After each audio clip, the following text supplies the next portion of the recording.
ঘরোয়া রান্নাঘরে আর একটা নতুন রেসিপি নিয়ে এসেছি। পনিরের মশলা পটল কিভাবে বানে, এটা একটু আলাদা টাইপেরই বানানো। খেলে বানিয়ে টেস্ট করে দেখলে জানতে পারবে কতটা সুস্বাদু। দেখো কিভাবে বানে এটা।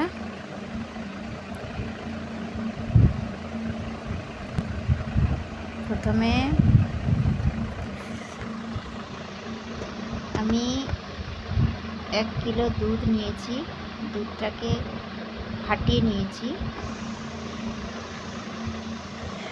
500 দুধই ছিল, ওটা 1 কিলো না, সরি 500 দুধ ছিল। দুধটাকে আমি ফাটিয়ে নিয়েছি, নিয়ে এইভাবে একটা নেটের সাহায্যে আমি ছেঁকে নেব।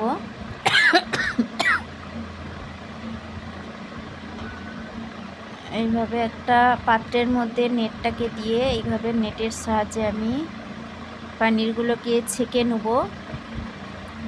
পনিরটা এইভাবে ভালো করে ঘুরিয়ে ঘুরিয়ে ছাঁকতে হবে। এইভাবে দেখো আস্তে আস্তে করে হাতের সাহায্যে। তারপরে আমি ওটাকে ঝুলিয়ে রেখে দিয়েছি একটা জায়গার মধ্যে। তারপরে আমি পটলগুলো এইভাবে ছাল ছাড়িয়ে নেব।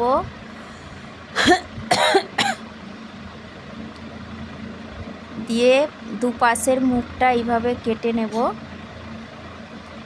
তারপরে একটা চামচের পেছনের সাইড দিয়ে এইভাবে ভেতরের মধ্যে দিয়ে আস্তে আস্তে করে ওর দানাগুলো আমি এইভাবে কুড়ে কুড়ে গোল করে বের করে নেব।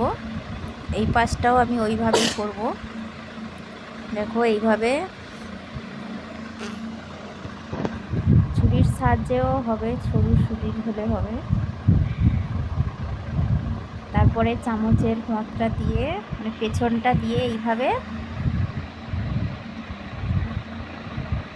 পুরে মশলাটাকে, পটলের ভেতরে যে দানাটা থাকে ওই দানাটা বের করে নিতে হবে এইভাবে।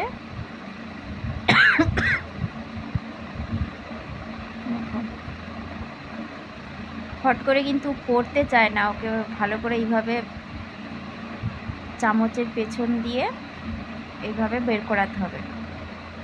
খেয়াল রাখতে হবে পটলটা যেন না ফেটে যায় মাঝখান থেকে। অনেক সময় কি হয়, কড়কড়া পটল যেটা হয় ফ্রিজের মধ্যে রাখলে কিন্তু পটল কড়কড়ে হয়ে যায়। ওই জন্য পটলটা বার করিয়ে কিছু সময় সকালে বার করিয়ে রেখে দিতে হবে। দিলে পটলটা একটু নরম ধরে যাবে, নালে সঙ্গে সঙ্গে ফ্রিজের থেকে বার করে করতে গেলে অনেক সময় পটল ফেটে যায়, কেন পটলটা মড়মড়ে হয়ে থাকে তো তাই। এবার দেখো এপাশ থেকে ওপার পুরো দেখা যাচ্ছে। এই যে দেখো পুরো ফাঁকা করে দিয়েছি পিছন ভেতরটা। এবার সবকটা আমি এইভাবে পটল এইভাবে বার করে নিয়েছি দানাটা। তারপর আমি পটলগুলো ভালো করে ধুয়ে নেব পরিষ্কার জলের মধ্যে। ধুয়ে ভালো করে ছেঁকে তুলে নিতে হবে পটলগুলো। দেখো এবারে আমি পনিরের মশলাটা বানাবো। পনিরটা এইভাবে হাতের সাহায্যে ভালো করে ম্যাশ করে নিতে হবে। দেখো পনিরের জলটা আমার ঝরে গেছে। তারপরে আমি পনিরটাকে এইভাবে হাতের সাহায্যে ম্যাশ করে নিচ্ছি। এর মধ্যে আমি কিছু মশলা দেবো, দিয়ে ওটাকে মাখবো। প্রথমে দিচ্ছি স্বাদ মতো নুন, দিয়ে স্বাদ মতো নুন দিলাম আমি। এবারে দেব এভারেস্টের চাট মশলা। এভারেস্টের চাট মশলা স্বাদে গন্ধে অতুলনীয়, খুব টেস্টিও হয়। এভারেস্টের চাট মশলা ইউজ করে দেখবে, খুব ভালো। তারপরে আমি ওর মধ্যে দেব কসুরি মেথি। এই যে আমি কসুরি মেথি দিয়ে দিলাম। কেউ যদি পারো কাঁচা লঙ্কাও দিতে পারো ছোট ছোট করে কেটে। দিয়ে আমি মশলাটা বানিয়ে রেখেছি। এবারে আমি কিছু আলু কেটে নেব বড় বড় টুকরো করে। মশলাটা কিন্তু এখন আমার ভরা হয়নি, মশলাটা আমি বানিয়ে রেখেছি পনিরের। এবারে সবজির উপকরণটা করে নিচ্ছি। এবারে ময়দা কিছুটা অল্প করে ময়দা মাখতে হবে। ময়দাটা দিয়ে পটলের মুখগুলো বন্ধ করতে হবে। ময়দাতে কিছু দেওয়ার দরকার নেই, এমনি অল্প অল্প করে জল দিয়ে যতটা পটল হবে ততটা পরিমাণের মুখ বন্ধ হবে সেইভাবেই ময়দাটা মাখবে। কিছুটা টাইট করে মেখে নিতে। আমার ময়দাটা কিন্তু একটু ঢিলা হয়ে গেছে, আমার কাছে আর ময়দা আর নেই যে দেবো, কোনো ব্যাপার না, ওই ঢিলা দিয়েই ভর্তি করে দেবো। আর একটু টাইট হলে ভালো হতো।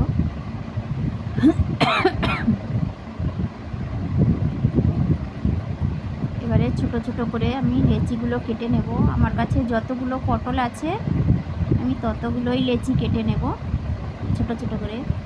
ময়দাটা আর একটু টাইট হলে ঠিক হতো, একটু ঢিলা হয়ে গেছে, কোনো ব্যাপার না, তোমরা চাইলে আমাদের মতন করে মাখতে পারো, কিন্তু খেয়াল রাখতে হবে বেশি জল হলে কিন্তু আবার হবে না, যেন লেচি কাটা যায় সেরকম হিসেবেই মাখতে হবে, অল্প জল। এইভাবে আস্তে আস্তে করে এইভাবে হাতের সাহায্যে বড় করে নিতে হবে। পটলের যে মশলাটা করেছিলাম সেটা আমি এইভাবে পটলের মধ্যে দিয়ে দিয়েছি, ভরে দিয়েছি। ভরাটা দেখানো হয়নি, ক্যামেরাম্যান তখন ছিল না। এইভাবে পনিরের যে মশলাটা বানিয়েছিলাম কিন্তু সেটা কিন্তু পটলের মধ্যে আমি ভরে দিয়েছি।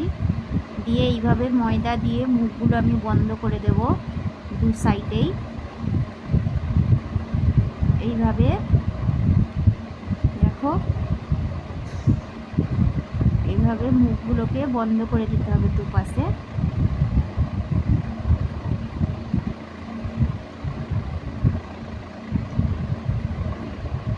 ছোট ছোট করে, আমার কাছে কম ময়দা, ওই জন্য ম্যানেজ করতে হচ্ছে কোনোভাবেই।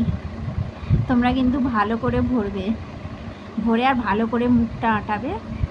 আমার কাছে কম ময়দা, ওই জন্য আমি যেভাবে হোক ম্যানেজ করে দিচ্ছি। হঠাৎই মেয়েরা বললো খাবো, ছেলেমেয়েরা যে এইভাবে বানিয়ে দাও পটলটা খাবো, ওই জন্যই বানাতে, ঘরে যা ছিল উপকরণ ওই দিয়েই বানানোর চেষ্টা করলাম। তোমরা বানিয়ে দেখো, খুব ভালো লাগবে খেতে। বানিয়ে কমেন্ট করে জানিও কেমন হয়েছে খেতে। আগে আগে আরও অনেক রান্না দেখতে পাবে। এই দেখো আমার সবগুলো আমি এইভাবে ভরে নিয়েছি। দেখো, এবারে আমি ওর মধ্যে একটু হালকা নুন, হালকা হলদুর গুঁড়ো দিয়ে এইভাবে আস্তে করে মেখে নেব পটলগুলো ভরা সমেত। দেখো,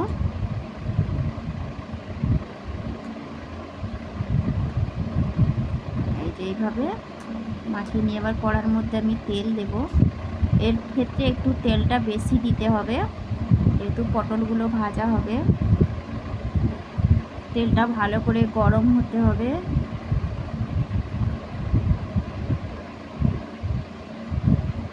দেখো, এবার আমি পটলগুলো ওর মধ্যে ছেড়ে দেবো এক এক করে।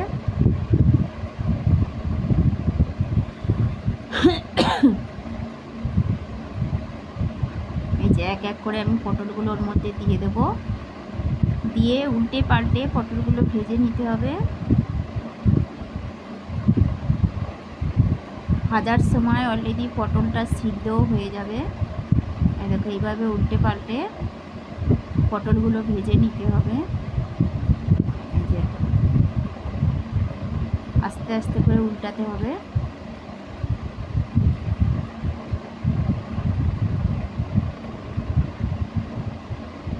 এইভাবে ঘুরিয়ে ঘুরিয়ে কিন্তু পটলগুলো ভাজবে, তাতে পটলগুলো সব দিকটাই পাবে আর সব দিকটা গলেও যাবে। এই দেখো, এইভাবে ঘুরিয়ে ঘুরিয়ে পটলগুলো ভাজতে চেষ্টা করবে।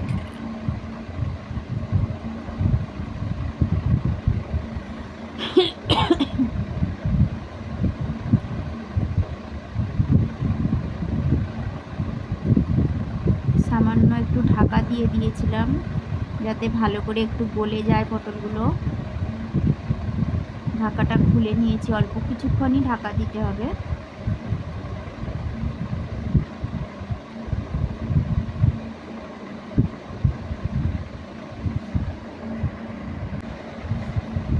ওই যে তেলটা প্রচুর ছিটকাচ্ছে, তো ওই জন্য ক্যামেরাম্যান সরে সরে পালিয়ে যাচ্ছে, ওই জন্য অনেক সময় দেখা যাচ্ছে না কড়াটা।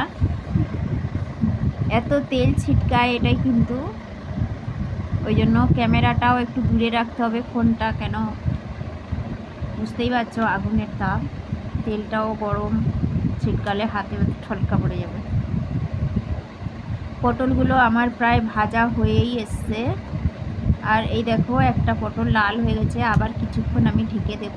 আমার পটলগুলো ভাজা হয়ে গেছে, এবার আমি একে একে পটলগুলো সব তুলে নেব। দেখো পটলগুলো আমার প্রায় হয়ে গেছে। এবার আমি যে আলুগুলো কেটে রেখেছিলাম বড় বড় করে, এর আলুটা একটু এইভাবেই বড় বড় করেই কাটতে হবে। পটলের আকৃতিতে যেরকম পটল হবে সেরকম যেন আলু হয়, আলুর সাইজ পটলের সাইজ যেন একই রকম থাকে, তবে দেখতে ভালো লাগবে। আলুগুলো আমি সেই যে তেলটা ছিল আমার ওর মধ্যে, ওই তেলটার মধ্যে আলুটা আমি ভেজে নিচ্ছি লাল করে। দেখো এইভাবে নেড়ে চেড়ে কিছুক্ষণ খেলিয়ে দিতে হবে এইভাবে।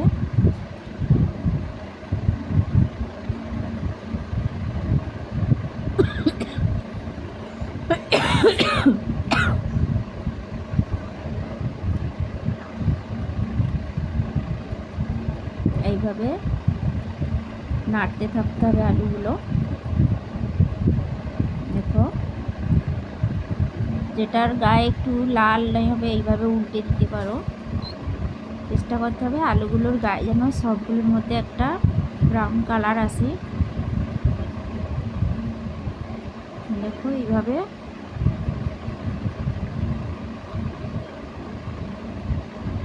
সিদ্ধ, মানে ভাজতে ভাজতে অলরেডি আলু সিদ্ধ হয়ে যাবে। আলুগুলো আমি ভেজে তুলে নিলাম, আলুটা আমার ভাজা হয়ে গেছে। এর মধ্যে দেবো এবার পেঁয়াজ, ওর মধ্যে যেটুকু তেল ছিল সেই তেলের মধ্যেই দেবো। একবারই তেল দিলে কিন্তু পুরো রান্নাটাই হয়ে যাবে, সেইভাবে মিডিয়াম তেল দেবে।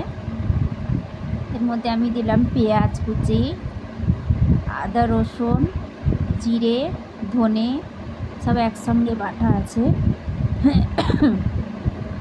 ওই মশলাটা দিলাম। একটু আগেই বললাম আদা রসুন জিরে ধনে,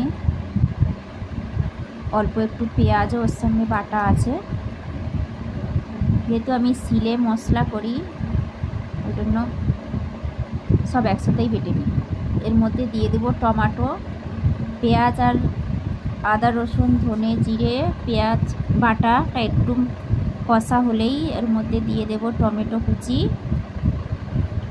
আমি সবসময় আগেই বলেছি যে আমি একটু টমেটো তরকারি বেশি দিতে পছন্দ করি, তবে টমেটোটা দিয়ে বেশি দিলে তরকারি গ্রেভিটাও খুব সুন্দর হয়। এবারে দেব স্বাদ মতো নুন, নুনটা দিয়ে দিলে টমেটোটা গলে যাবে ভালো।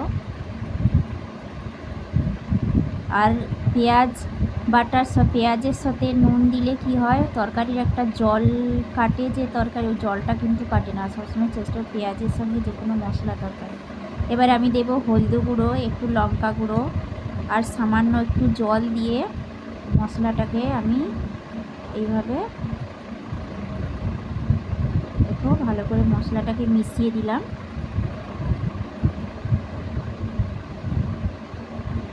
এবার আমি ঢাকা দিয়ে দেব। কিছুক্ষণ পরে ঢাকাটা খুলে মশলাটাকে আরেকবার ভালো করে নেড়ে নিতে হবে। দেখো সাইড থেকে একটা তেল ছাড়া দেখা যাচ্ছে, যে সাইড থেকে একটা তেল ছেড়ে যাবে মশলা থেকে, তখন জানবে যে মশলাটা আমার কষা হয়ে গেছে। পরপর কিন্তু ওর একটা কালার চলে আসবে খুব সুন্দর। এই দেখো, যেহেতু আমি উনানের মধ্যে রান্না করি মাঝে মাঝে জ্বালন দিতে হয় আমার। তারপর আমি দেব আলু আর সেই পটলটা যে ভাজা ছিল আগের থেকে ভেজে রেখে তুলে রেখেছি, ওইটা আমি দিয়ে দিচ্ছি এর মধ্যে। পটল আর আলু ভাজাটা ওর মধ্যে দিয়ে এইভাবে আস্তে আস্তে করে নাড়তে হবে। সবসময় দেখতে হবে যে পটলগুলো কিন্তু হালকা খুলেও অনেক সময় যায়, কোনো ব্যাপার নেই, কিন্তু তোমার ভেতরের যে পনিরটা আমি দিয়েছি ওটা কিন্তু টাইট হয়ে গেছে। এবার আমি অল্প পরিমাণে জল দেব, যেহেতু আলু ভাজা আছে আর পটলটাও ভাজা আছে, সিদ্ধ অলরেডি অর্ধেক হয়ে গেছে, এই জন্য বেশি জল দেওয়ার দরকার নেই, মিডিয়াম জল দিলেও হবে। এইভাবে আস্তে করে এইভাবে মশলাটা পুরো মিশিয়ে দিতে হবে। যেহেতু এর মধ্যে পনির আছে ওই জন্য এর কালারটা কিন্তু এরকমই হবে। পনির থাকলে সেই তরকারির কালারটা একটু অন্য রকমের হয়। যদি আমি কাশ্মীরি লঙ্কার গুঁড়ো দিই তাহলে কিন্তু ওর কালার আসে, কিন্তু যেহেতু ঘরে খাবো অত কাশ্মীরি লঙ্কার গুঁড়ো দেওয়ার দরকার নেই। দেখো তরকারিটা আমার প্রায় হয়ে এসছে, আর কি সুন্দর একটা গন্ধ বেরিয়েছে, দেখেই মনে হচ্ছে খুব টেস্টি। তোমরা বন্ধুরা বানিয়ে খেয়ে বলো কেমন হয়েছে কমেন্টে, খুব সারা কমেন্ট করো, শেয়ারও করে দিও, আগে আগে অনেক রান্না দেখতে পাবে। দেখো আমার রান্নাটা প্রায় হয়ে গেছে, বেশি ঝোল আমি রাখিনি। এরপরে আমি দিয়ে দিচ্ছি কাশ্মীরি মেথি, কসুরি মেথি, বাস। দেখো টাটা বাই বাই, কমেন্টে জানিও।